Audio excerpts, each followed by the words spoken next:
Good morning. I'm Chaplain John Rollison with the Homestead Reserve Base Chapel, and thank you so much for joining us for day 7 of our Advent devotional readings and then lesson from the Advent Conspiracy Ministry.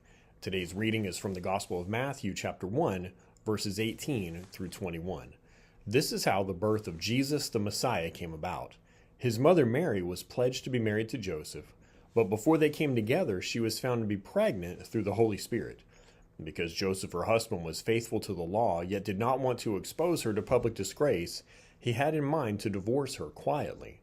But after he had considered this, an angel of the Lord appeared to him in a dream and said, "Joseph, son of David, do not be afraid to take Mary home as your wife, because what is conceived in her is from the Holy Spirit. And she will give birth to a son, and you are to give him the name Jesus, because he will save his people from their sins." Now, when we study the Gospels, we know that Luke, the Gospel of Luke, shows Mary's account of Jesus' birth, and then the Gospel of Matthew, which we just read, shows Joseph's account of Jesus' birth. Now, here we learn that Joseph found out that Mary was pregnant. He knew that he wasn't the father, and being a just man, he was going to put her away. We read that he was going to divorce her quietly.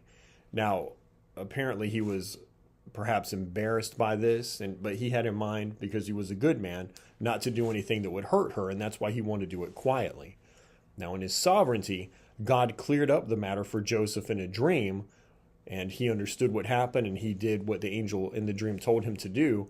But what about the rest of Mary's family? What about Mary's closest friends and her community? It's likely that early in Jesus' life, he perhaps walked under a cloud of shame because some could never accept such a fantastical story as a virgin conception. Maybe they were ever even told anybody, and they thought that Joseph was just foolish for marrying her. We don't know, because we can't be dogmatic about it. The Bible doesn't tell us. But in others' minds, perhaps Mary and even Jesus himself were not what they should be. Now, God is apparently perfectly okay with that. In fact, what we might call black sheep are exactly the sort of people that Jesus came for. We read in Matthew 1:21, "You will call his name Jesus, for he will save his people from their sins." And Jesus really had no other option than to come through a family tree with broken branches, a family tree like yours, a family tree like mine. Every one of us is a black sheep. But thank God for the perfect Lamb who came to save black sheep like you and like me. Now, who comes to your mind when you think of a black sheep? Is it you?